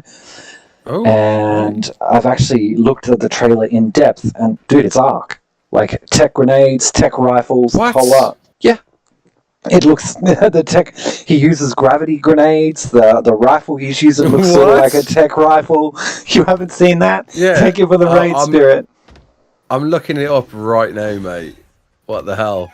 Yeah, that comes out in March. I saw that and I was like, wait, it's ARC. That's crazy, dude. That's oh my word. There is a lot of ARC in this. I need to study this. Study this. Well, yeah, the first I've heard, dude. Yeah, that's crazy. Wow. That's I thought it was very curious. Space pod lands on Earth. ARC, dinosaurs, tech rifles, tech grenades. That's hilarious, mate. Adam Driver as well. Yes. It seems like such a weird film for Adam Driver to be in. I don't know. Like, he's quite a serious character and seems to play more dramatic roles. So it's quite interesting to see him in something like this. Yeah. First I'm hearing, mate. I'll be looking into it after this without a doubt. Yeah. It's definitely worth checking out. Sorry, your internet connection broke, Spirit. Thank you for the raid. I appreciate you. The Rex looks like I'm just trying to catch up here on the comments to make sure I didn't miss any questions. So interviewing Vin Diesel, that sounds very interesting. Do you think he even plays ARC still? As far as we know. He's still an avid player, and don't forget, he's the reason they've done SOTIF. They're redoing SOTIF because he pretty much said didn't get to experience it when it originally came out. I'm a console player. I'm an Xbox player. I want to play it. Do it. And so they are, and so they have. So as far as we know, mate, he's still playing it. And I imagine when SOTIF comes out on Xbox, he'll be there with you somewhere. So yeah, look out for him, I guess. Hear that, guys? We're going to hunt down Vin Diesel on SOTIF. Exactly. He's going to be out there, yeah. Just look for the one driving the Lamborghini, I guess. Or riding the Forest Titan, Groot. Oh, yeah. Riding Groot. Yeah, riding Groot. Riddick fixes everything. Matt, how much for one of those Shadow Moons? They're part of the giveaway for the stream, dude. Doom wants to build him a boat. Yeah, we're doing a tame giveaway on both our clusters, so... Nice. Nothing. I even disabled ads for the interview for my stream, so I wanted everyone to come in, and Matt saved me one. So, growth, like growing. Do you see bigger growth? Like, how long do you think it's going to be to double that 50 million? dude. It's such a weird place to be. The last month, January, was my best ever month I've had yet, and surprisingly, like not a lot to. It wasn't like every month where it's gone really well. There's been like a map drop, and yeah, Sotif did drop the month before, but I don't know. It was such a weird one for me. I was like, what's going on? Why is it growing so well last month? And I don't know. I still don't know the answer for that. And where we go next, I really do take it day by day, mate. I live on the basis that tomorrow it could all fail, it could all flop, it could all die, and just to embrace and enjoy each week as it comes, you know. And as long as I guess I'm doing that and I'm showing that enjoyment, then hopefully that transpires and people enjoy watching that. I don't know. I don't try to look at it too much as a business and what I'm trying to grow to. Obviously, you know, I'd love to be at 1 million subscribers, as would anybody. But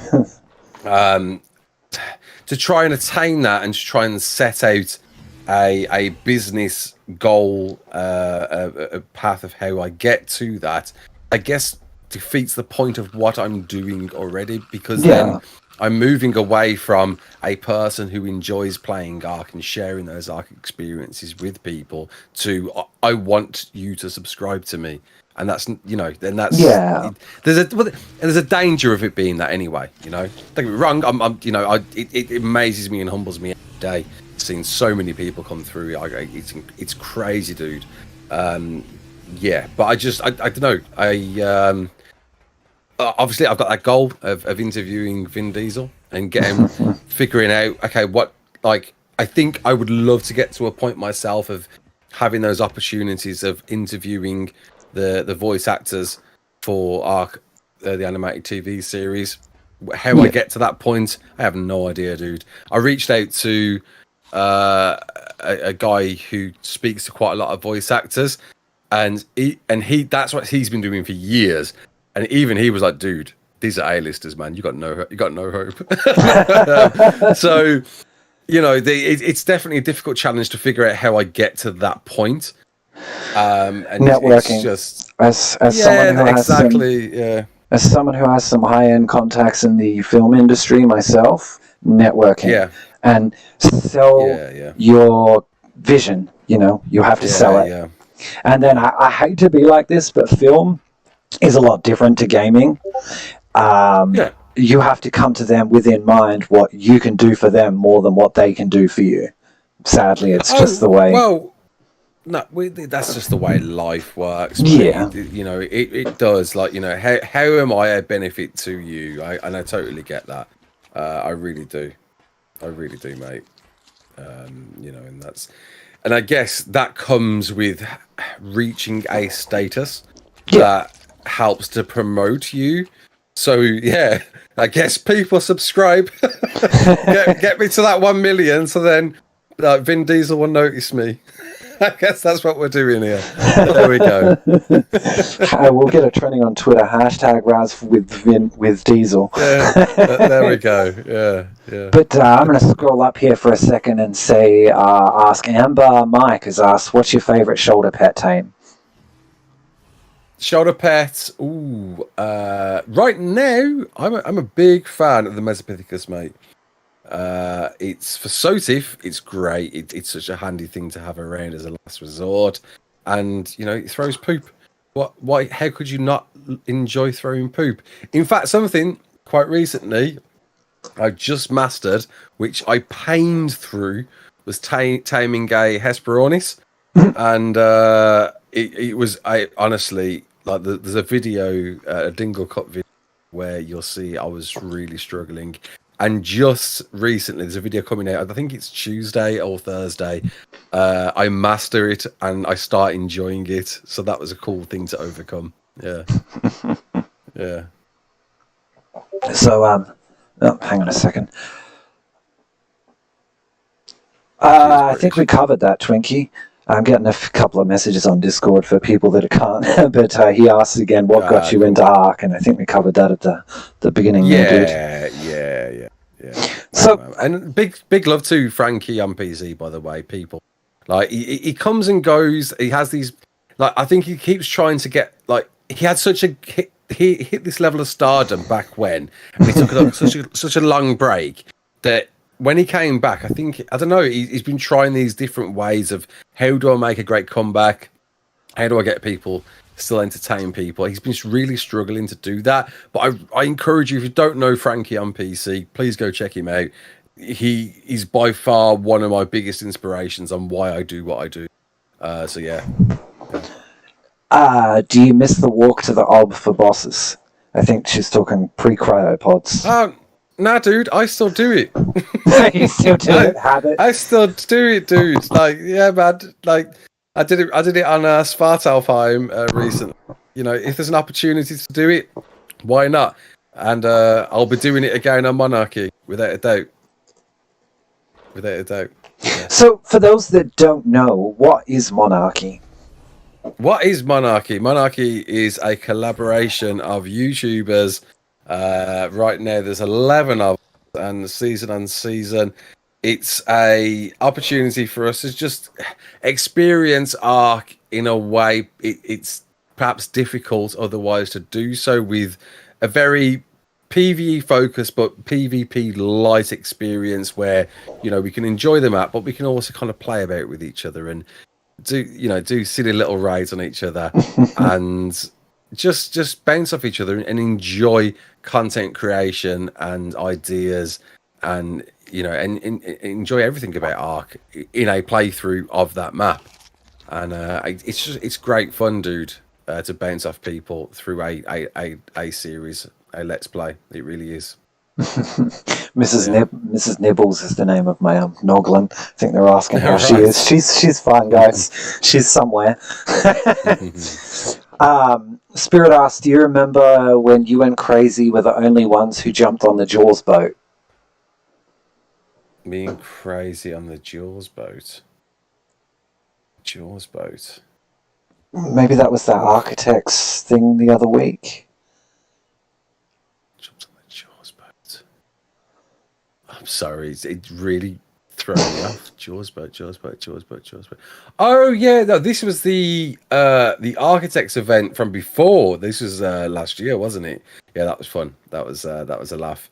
Where we had to quickly panic and get to it. Yeah, there we go, Summer Bash.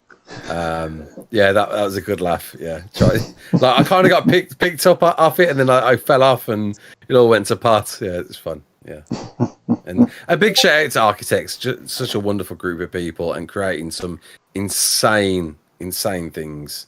It's really cool to just be invited and experience the amount of effort that goes into their events. Yeah, they seem to go really, really all out, especially when it comes to their film sets and building. Beyond, mate. It really is. I'm so humbled at the work that they put in. Really. Well, Doom here helped do the Pirates of the Caribbean, if I remember correctly. Awesome. And great. And shout out to you, mate. Like that, you guys do stuff. Yeah, I wouldn't even know where to start. So it's really cool to be allowed to experience them. Yeah. So let's jump back on the negative again, because I know how much you love that. What is the worst map in your opinion? Asking one of the chat here. Dude, you put me there, man. So I have one, but I feel bad because like it's only the worst one because I have to pick one. I think every map boasts some great qualities and great ways to play, but it's just one that I just didn't feel offered anything. I don't know, much different really from other maps, and didn't feel like any sense of adventure to use. Was Val Guerrero. I never find myself playing it that map. You know, but like Nakata's like came back with an absolute storm of a map, which was of course Fjorda. But what I do know is Val wasn't what he originally intended. it was definitely either stripped apart or just modified a lot by Wildcard when it came to release. It wasn't anything like that when Nakatis was developing it. Yeah, so. So last year when we spoke, we were all amped and excited about these new Ascensions coming out. Did the Scorched Earth Ascension live up to your expectations? I'll let you know. Oh, you haven't done it yet? I'll let you know. I mean, obviously I've seen it. I haven't done it legit yet. Wink, wink, nudge, nudge. But yeah, it's great, isn't it? It's amazing. After so many years, who'd have thought that they would revisit it and give us that Ascension that so many people wanted for that map? Great thing to see. And they didn't even just do a throwaway Ascension. You know, they provided that animation of us of why we get pulled to Aberration. That's great. The little nod to Rockwell on top would have been cool to see a tech cave, but heck, there's no way around that now. And no, you know, it's great that we got it nonetheless, and with levels. Yeah, the levels was quite a nice. It took us back to the beginning of Arc because we all started at 105 and now we end at 205. Yeah. Just have fun collecting all the runes to get the extra 5. Oh, something I need to find out. I don't know if you know it. Okay. Do you still need to be 190 to get Will Molnir, or is it 205 now? I keep getting asked. It is. I actually did some experiments on this on my private cluster. It is 190. So if you complete the Ascension, get your chibi levels, and you only need 100 runes, you can Mjolnir. So you don't need to do the whole Explorer note run anymore. So you're telling me I made that massive guide on all 200 runes for nothing? Yep, pretty much. Sorry about that. Sweet.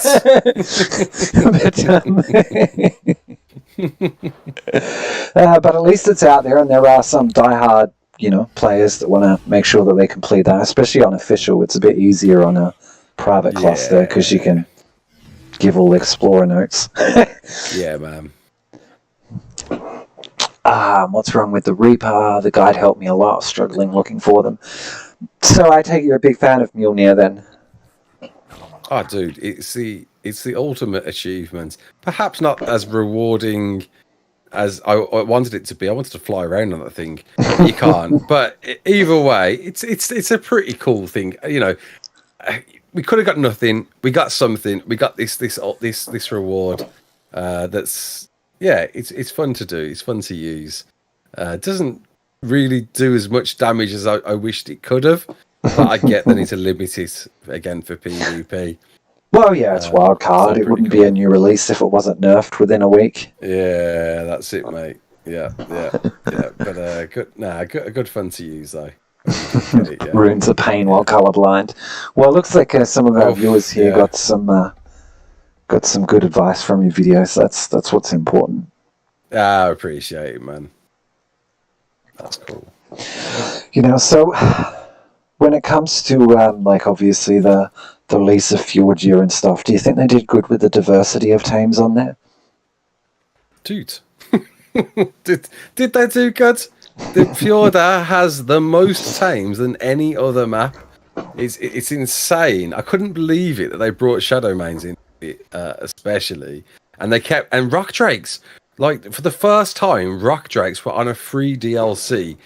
Which definitely leaves a bit of a sore subject for Crystal Isles, for those that know. But it is a diverse a range of creatures, variants. Great map. Definitely the best map. That's actually a really good question, Cryptid.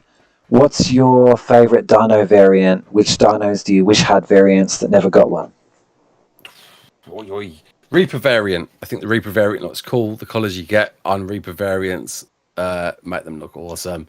I think I can see one there at the back. One of my children. I host Reaper parties over here, so pretty much if you see a Reaper on either of our clusters, it's one of my children.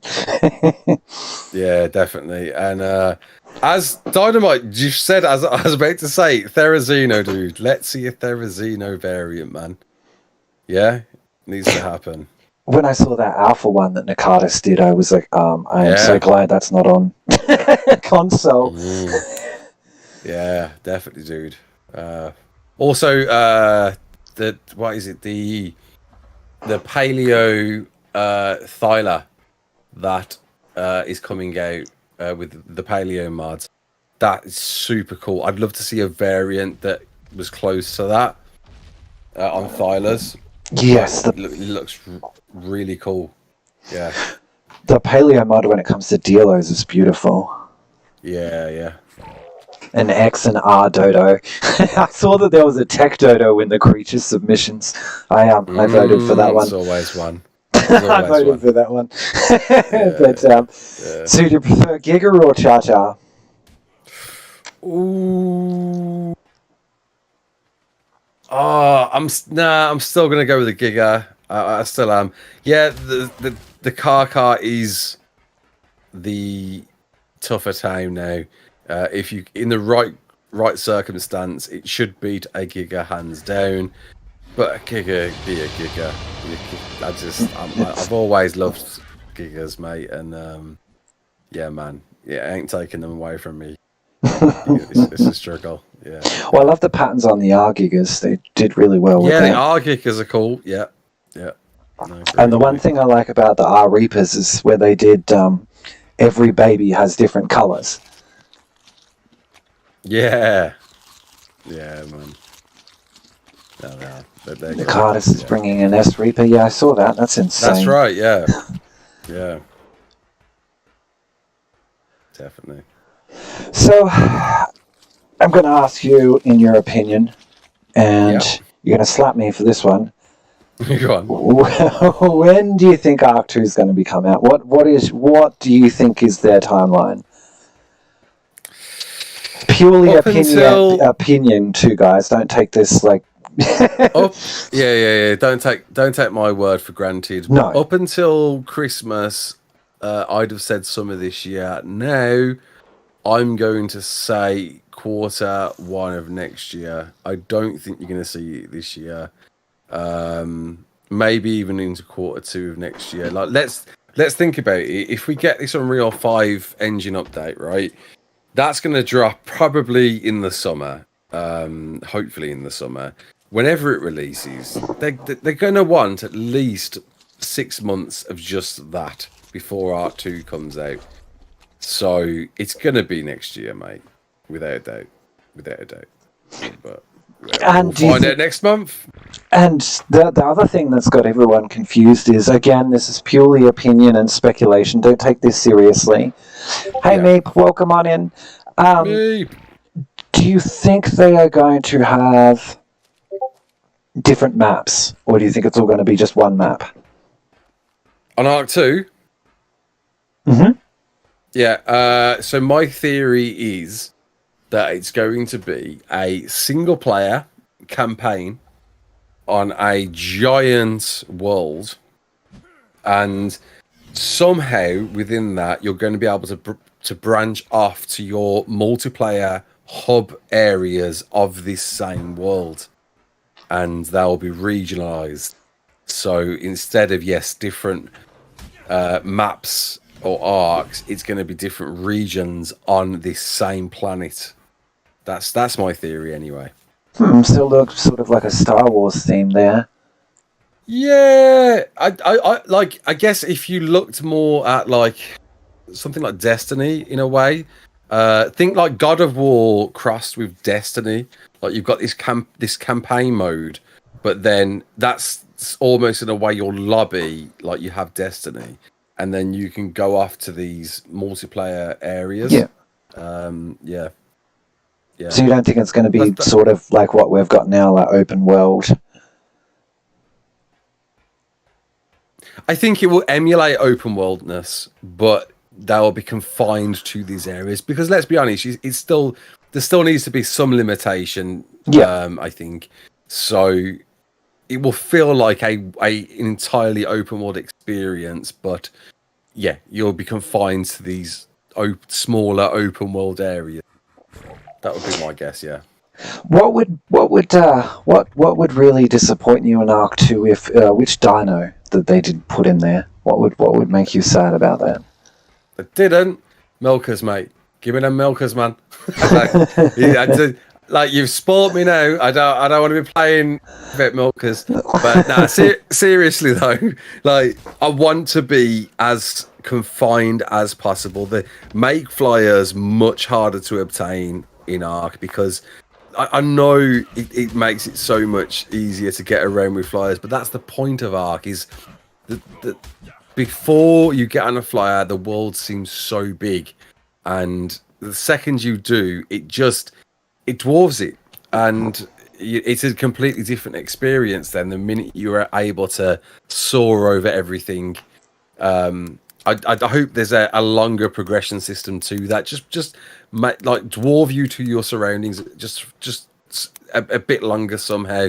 And in needing to do that, then yeah, you're looking at ground times to keep in, and I guess then you want some good traversing creatures on land, such things like Thylers. Thylers are great. It'd be great to see Thylers in. Yeah. So the next question is that, and this is one that I'm on the fence about too, is with Arc 2, they've said we're only going to be getting third person. Yeah, that's right. Yeah. I'm not too worried about it. Because I last year I played Valheim, and Valheim has the camera you can pan out or pan in, so you can get this almost orbital view from like really far away, or you can scroll to pull the camera right in, almost over the shoulder of the character. But what if you was able to zoom in the camera that close? It's almost emulating first person, So it's third person, but perhaps not strictly as third person as it might seem to be. Well, not only that, when they said it's coming to console, it's going to be able to mod it, so it's only all we need is a modder to come on and do a mod for first person. Someone will do that, yeah. So that makes it easier. Yeah, because no, I do agree. There's definitely a shame. It's a shame to lose first person, for two reasons. One is that cinematic appeal. It's definitely a feeling you can't get in third person of getting that, soaking in that atmosphere through the eyes of your character, and also building's a lot easier in first person. Let's face it. But if they did something like what Valheim does and had that scrollable camera, then perhaps it wouldn't be as big of an issue. We'll see. So speaking about building, you think they're going to change the mechanics in Arc 2 for building, give it a more Conan style, or? Well, what we do know is that you'll be able to save blueprints, which is incredible. So you've built whatever, you built a luxurious wooded house. You can save the blueprint of that and then build it anywhere else instantly with the materials that it requires with that blueprint. That's game changing. That's OP. Alone. Yeah. Really cool. And I can't wait to see that in action and how that's going to be done. And then exactly how they're going to use the different resources and assets within Arc 2. We already know that you'll be able to customize your weapons and gear, and probably saddles, as it looks to be, in the millions. That they're confident that no player will look the same as other players. That you'll all have your own unique gear. So as a result, how does that affect buildings? How limited will buildings be in look and aesthetics and materials? We'll have to see. Blueprint theft. That's going to become a thing. So we got Spirit here stirring up some controversy here in the chat. Which do you hate more, Pegos or Ichthy birds? Ichthy's, man.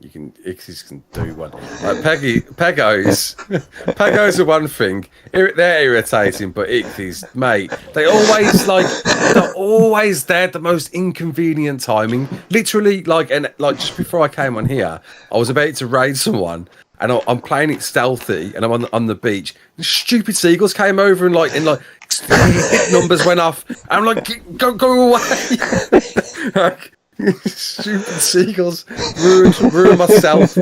So annoyed. And literally a few days ago, I was doing something, and the seagull came by and then whipped my shotgun out, my 280 shotgun out of my hand. I thought, and it made the eat noise. I thought he ate my shotgun. I was sitting there in disbelief. I was like, "Are you kidding me?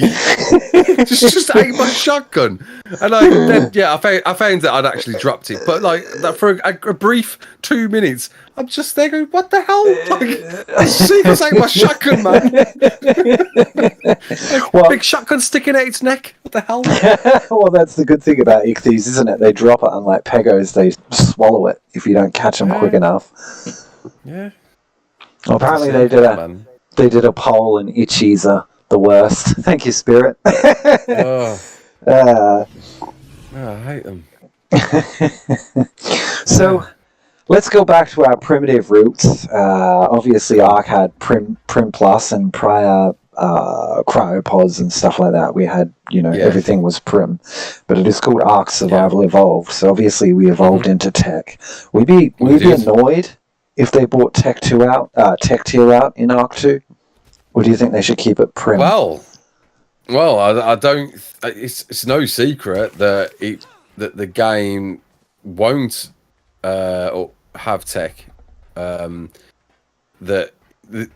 What we know so far is it looks to be like salvage Tech, so it won't be strictly as Tech as we know on Ark 1, but there will be some Tech elements within it. I mean, the trailer alone, if you saw it, like Vin Diesel is I don't know, there's some bizarre.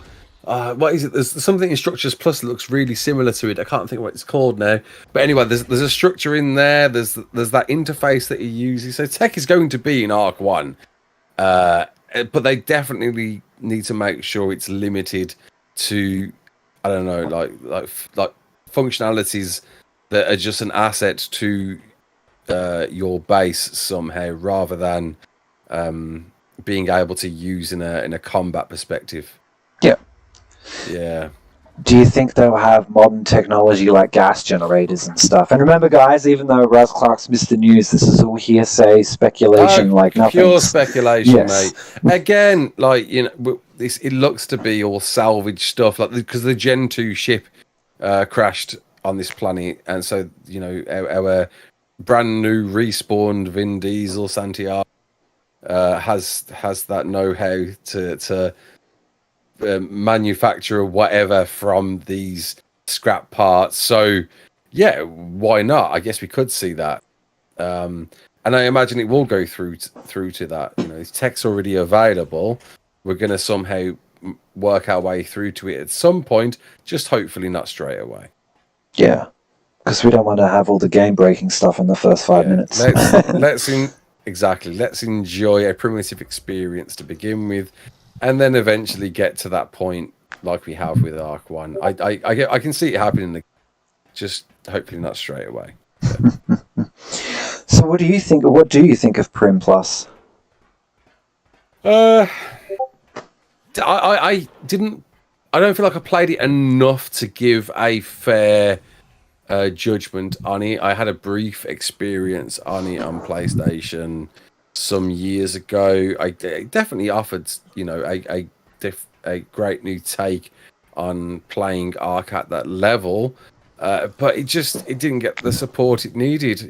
It's crazy that there's people still out there still playing it, because it's so unsupported now, and there's so much broken with it. It's surprising that people are still trying to keep it going. It's an experience since gone now that you can't really. I mean, you can try, but you can't really experience anymore. No. Yeah. Well, you sound tired, my friend. And we're nearing the 2-hour mark. And I'm sure you've had a long, long day, so I won't keep you for much longer. But is there anything else you'd like to add for everyone here?